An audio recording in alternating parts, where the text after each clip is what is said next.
নমস্কার বন্ধুরা, আজকে কৃষ্ণা হেসেল থেকে আমি বেগুনের একটা রেসিপি করছি। দেখুন আমি কিভাবে করি। তো আমি বেগুনটা কেটে নিচ্ছি, খুব বেশি মোটা করব না।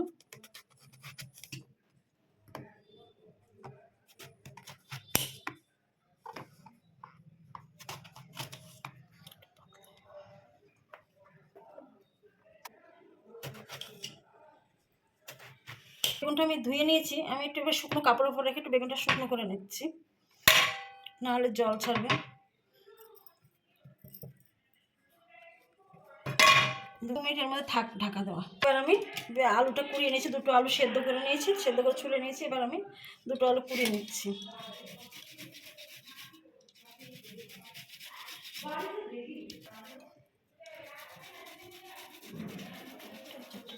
আলুটা কুড়ানো হয়েছে, এবার পেঁয়াজ আর লঙ্কাটা কেটে নেবো।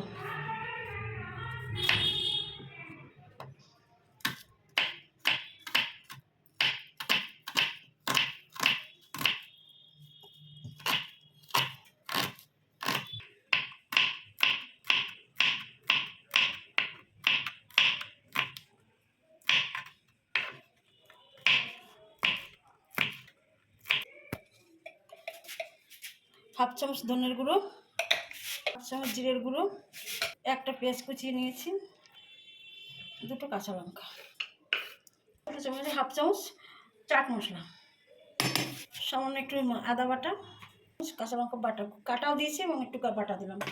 সামান্য ছোটো চামচের 1 চামচ তেল দেবো, সর্ষের তেল। সামান্য একটু হলুদ দিলাম, যেহেতু বেগুন দিয়ে ভাজবে তার জন্য একটু আলুর মধ্যে মিষ্টি দিলাম 1 চামচ মতন, স্বাদ মতন নুন দেবো। এবার আমি এটা সব দিয়ে মেখে নেব। এবার আমি বেগুনটা নিয়ে নিচ্ছি।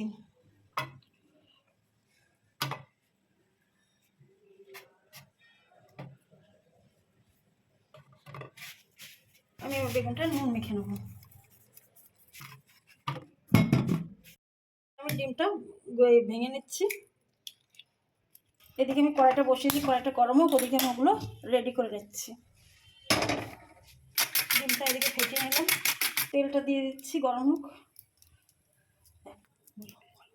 এবার আমি বেগুনগুলোর মধ্যে এবার সাজিয়ে নিচ্ছি। ফার্স্টে ডিম এসে পাবো,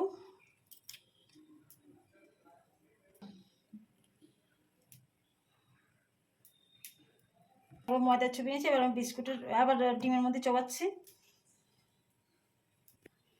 এবার আমি বিস্কুটের গুঁড়োগুলো দিয়ে দিলাম,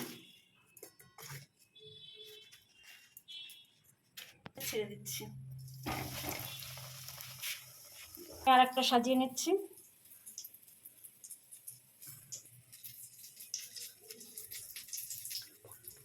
ডিমে দিলাম। এবার আমি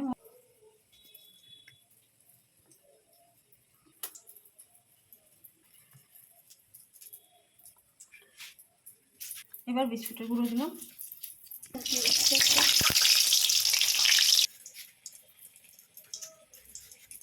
এটা দিয়ে দিচ্ছি। আমি এক এক করে সব ভেজে নিচ্ছি।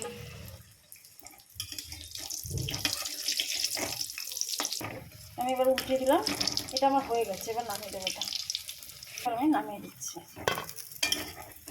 আর একটু হবে, আমার এটা হয়ে গেছে। এবার আমি নামিয়ে দিলাম। সঙ্গে এটা করে খাবেন, এটা ভালো লাগবে দেখতে। আর দেখুন মচমচা হয়েছে। ভালো লাগলে লাইক করবেন, সাবস্ক্রাইব করবেন, শেয়ার ও কমেন্ট করবেন।